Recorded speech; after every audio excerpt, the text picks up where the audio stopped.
watch out for the Jews. Hello everybody, welcome to the Speakeasy. I'm Zach. And I'm Jake. We are the Dirt Road Men.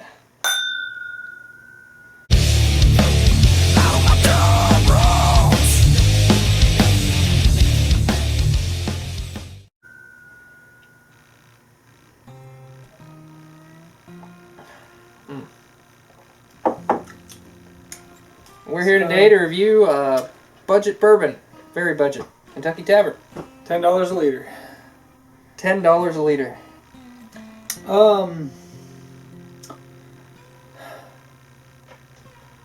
Had high hopes for it. There's definitely some acetone on the nose. Some heavy acetone. It's Yeah. I get kind of a very thin cherry note just past it, which is wonderful because I'm always irritated when I find that in bourbon. Yeah. It's a cherry nail polish remover for you then, huh? That's the primary too, yeah. Mostly just get the acetone and very subtle bourbon notes. Standard bourbon notes.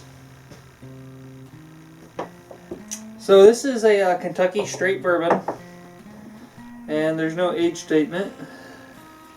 So that means it's at least 4 years old. I would believe that they scraped that by. like 4 years and 30 seconds. When they pop that first bunghole. And it's thin. It is watery thin. If I didn't know better about how strict the legal stuff that you put on a bottle of bourbon was, I would think this wasn't even 40%. But they watered it all the way down. This might be good at a higher proof or older or something else in the glass. This will be really good with Coke. This is It'd be a decent mixer. It'd be a decent mixer. So, Kentucky Tavern, it's made by Sazerac at the Barton Distillery in Bardstown, Kentucky. That's made at Barton's? Yep. Same distillery 1792 comes from. Mm-hmm. That very old Barton, if you couldn't guess. Yep. Whew. And something else. What is this, like they're bitch barrels? Yes, man. Like, man, these suck. Wait a minute. Nope, here's an age statement. That's the problem. It's very small on the top by the recycling. It's aged at least 36 months. So it's 3 years old. At least. Okay. So that can still. It does look light. But Lead Slingers wasn't aged long enough to be a straight bourbon. Huh. It was just bourbon. Which just bourbon can be aged for a pretty minimal amount of time. Yeah. Thank you, PBR.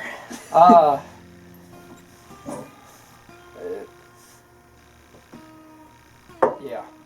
Given the price point, though, $10 for a liter, I'd buy it again. If I was trying to mix, or I happened to be a less than reputable human being who was providing for kids who could not otherwise procure, and they only handed me a 20. If you just want to get hammered, and you don't care about the taste, this will go a lot farther than a 6-pack of beer. It would. I'm gonna blow him away for a minute and say I would recommend Heaven Hill Kentucky whiskey over that. Wow. And it's not even technically bourbon. They blended vodka in that shit. Yeah. Do you want to go into the background on this? Yeah. Okay. I wanted to get all that in there. Okay. I didn't know if just because it sucks doesn't mean we're not going to tell them. I didn't know if it was worth it. So we gotta crank out a video. I don't care if we're phoning it in with garbage whiskey or not. So this was originally produced and owned by the P. Monarch Distillery. They went bankrupt in the late 1800s.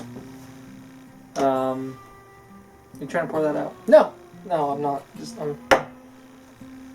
And were bought by James Thompson in 1901, who renamed it Glenmore Distilling Company, with 2 locations, one in Owensboro and one in Louisville, Kentucky.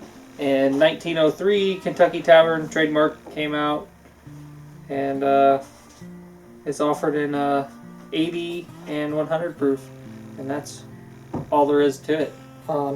It's still made today. Maybe the 100 proof will have some more substance. I would hope. That is a low bar. I will give them that. Now, we have a rye that we're not going to review this week. We're going to review it next week. I don't know what is up with my voice. And it was like $12. Oh, okay. So, I'm hoping it does a better job of punching above its weight. This one is... But if I had to choose between finding the extra money to spring for Jim Beam White Label, or Rebel Yell, yeah, I would either spring the extra money or get a smaller bottle of one of the other. Yeah. or buy vodka or something. You know what this tastes like? Whiskey flavored water. Hey, there you go. That's pretty much what we said about the one. This is like if you took the Jesse James and you put it on the rocks. That would make sense. Yeah, it would take away some of those other bourbon notes. Seth would love this. Yeah, and to tell you what we think about Jesse James, we didn't pan it that badly because it's really not that bad, but we've also had some rough experiences with it. The first bottle of Jesse James we reviewed is still right there, and about a quarter of the way full, and that's with giving it to my brother's broke-ass buddies. So yeah, definitely not a fan favorite here. Yeah, they did down that bottle of Henry McKenna we didn't like, though. Good on them. They have mediocre taste. I was gonna say good, but so we got to give this a rating. I'm gonna Behind Bars got a 1, and I would drink an entire bottle of this before I would drink a single drop of Behind Bars. I would chug this entire bottle if it meant I didn't have to look at another bottle of Behind Bars. So given that, I'm going to give this a 3. I was gonna say a 4. I like the cherry note. Okay. I like artificial cherry because flavor. there is some semblance of a bourbon there. I would give it a 3. It's not making me want to puke. It's not doing much, but it is not worth me wasting the drinkable time I have with whiskey on that. Yeah. And the only reason I'm leaving a buffer between the 1 and the 3 is I'm sure that there's something before Behind Bars that I would still need to spit out. And I didn't spit any back out. I just didn't finish the glass. So it's a 3.5 from us. For a $10 a liter whiskey, it's worth mixing with Coke. Yeah. You could do worse. You could. You could do a lot better, but you could also do worse. It's been a few years since I've had Kentucky Deluxe, but I think this is about in the same neighborhood, maybe a little better. So, I think I might be mixing it with Kentucky Gentleman, but I think it's the same company. So it's probably Kentucky Gentleman is the same company, from what you said earlier. Okay. Yeah. So this might just be the straight version of the other one, because I know both of those are blended. Yeah. So. Alright. Well, till we see you again, I'm Zach. And I'm Jake. We are the Dirt Road Men. Apparently I have no standards.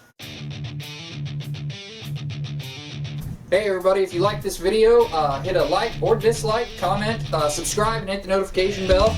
And if you really like what we're doing, check us out over on Facebook, where we post every day.